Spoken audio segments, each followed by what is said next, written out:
Ladies and gentlemen, William Samoei Ruto is facing rebellion and revolt in his backyard, in the Rift Valley, and actually in wherever we have farmers growing maize. You find people are voting against his decision, especially that of the CS Moses Kuria, the trade minister, who is planning to import 10 million bags of GMO maize, because he's accusing the farmers of hoarding maize and causing artificial shortage to this country. So if you're here for the first time, this is Justice Kamen TV, the Tourist Man Black Africa. Take a minute and subscribe to our channel. And this is causing a lot of disquiet in the Rift Valley. Kwa sababu unaona, the farmers have revolted against him. The farmers have said an emphatic no. They have said they don't want GMO. They have said they don't want maize to be dumped in this country. They have said they don't want the white man to bring his GMO here. They have said they don't want the CS to continue with this mission because it is killing them, their work. It is killing the farmers. It is demoralizing them. And the readers also from the Rift Valley and the growing maize-growing region have also said no. Wamesema ya kwamba wao hataki jambo hili. And I think William Samoei Ruto is now facing the reality. Because after elections, this is when now the time the readers face the reality. And what is happening in this country is that people are now seeing what has been happening. People are now seeing what exactly has been happening to this country, kwa sababu kile ambacho tunaona ni kwamba watu sasa wameanza kuona ukweli na wameanza, they have started actually even showing what is in their mind. And when you look at the number of MPs who are spearheading this, we look at the Mosop MP, Abraham Kirwa, who is actually the leader of this rebellion. And it is very, very interesting to see that the leader is from his Kalenjin community. You know, people would expect maybe a man from Nyanza, a man from maybe other communities, coast and lake, to lead the rebellion. But now when it comes from, it is coming from their own Mosop MP, it tells a story. And I want to tell this what it means politically before I end this video. The other person ambaye tumemwona hapa ni Kwanza MP by the name Ferdinand. Is it Ferdinand Wanyonyi? Something like that, yeah? Kwanza MP tumemwona pale vile vile akipiga kwa kinywa kipana, which is very good also because it shows that people are against the importation of GMO maize in this country.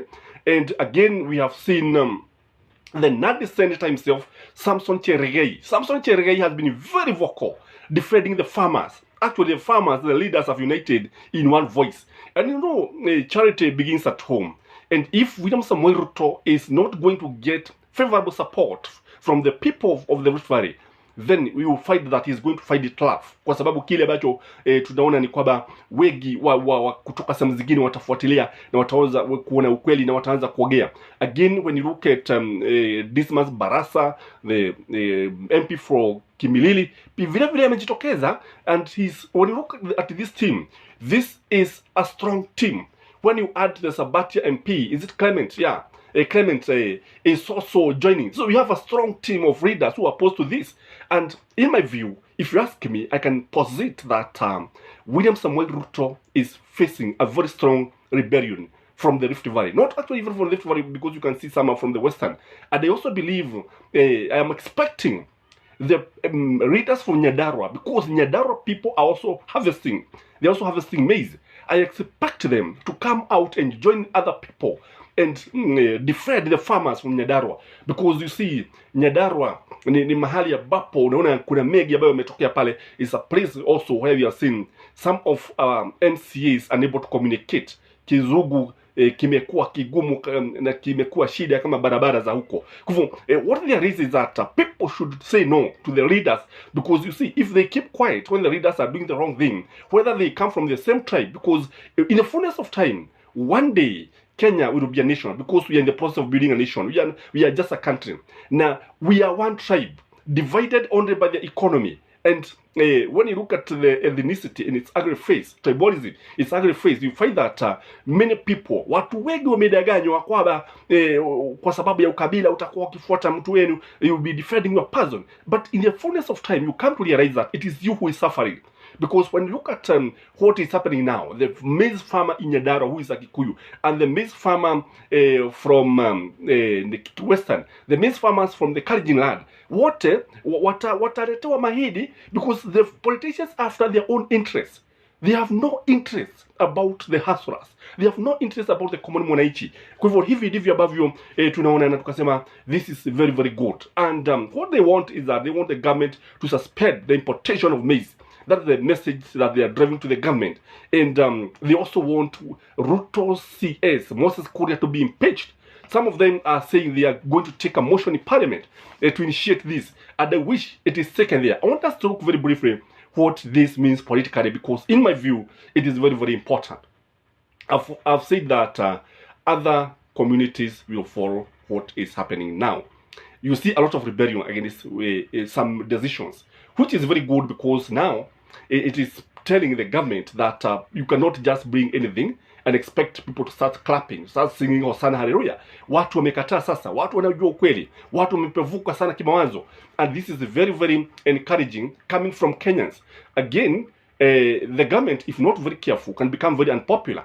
Because when you see somebody like Moses Kuria bragging and talking about GMO, talking about the way they are going to import maize, like we don't have farmers, and it is very discouraging. And in fact, yesterday, as I was interviewing some ladies, old elder women, in fact, I was telling them about GMO, and they asked me about the GMO. I explained some few things, and one woman put a very important point, a very simple point. She said that the country does not need GMO; it needs water. Kenyan communities need water. She gave an example that, there was a time she was in Singapore. She told me that in Singapore there is no land. Hakuna hakuna mchanga. They try to reclaim land from the sea, and they don't accept GMO. They don't beg for food. You can imagine a country without land. Leave alone Kenya, where we have a lot of land, where we can till the land and produce a lot of money, and no, sorry for that, a lot of food. Singapore, that is just a tourist attraction center country, but they don't beg for food. They don't import food. This is very very funny. It's also ironical when you compare it to Kenya. Again, the cartels will now be exposed. Kwa sababu hawa wanasiasa najua ukweli ni kwamba wanajua hawa makateli. They know these cartels, and it is the high time they start mentioning them one by one, so that we can see how the government is going to face these cartels. Again, when I look at all this is fodder for opposition. The opposition should move with speed, and take this chance, because in football is just a matter of scoring goals. In politics is also a matter of scoring goals. So let's score goals, because if the opposition does not score goals, when it comes to 2027, they will have nothing to tell the people, because it is now the time to defend the people and tell the government no. Again, if Moses Kuria is allowed to continue with the importation of genetic modified organism, what is likely to happen is that he's going to kill agriculture. Instead of developing agriculture, instead of supporting our farmers, he's going to kill agriculture. Because what we have after maize, we shall be having meat manufactured, grown in the laboratory. You can imagine eating maize and not eating chicken, meat, and beef and mutton without the animal itself. It's something that raises many more questions and ethical issues and health issues. And the other thing is that poverty will be more entrenched in Kenya if this is because what we have is that it's only the cartels, it's only the rich who can import maize, and they are the one who are going to benefit. The farmer will continue wallowing in poverty. Again, it makes nonsensical of William Samoei Ruto and Kenya Kwanza general, ile hadithi, ule wimbo wa pesa mfukoni. Ziko wapi pesa? Wakulima watatoa wapi pesa? Niambie hata wewe. If this is what is happening, how is a farmer, how is a common man going to benefit with the importation of this? So if you are here for the first time, this is Kalenjins TV, the Tourism Money Back Africa. Take a minute, please, and like this video, and comment and subscribe if you have not. And may you have a blessed day. Till next time. Bye-bye.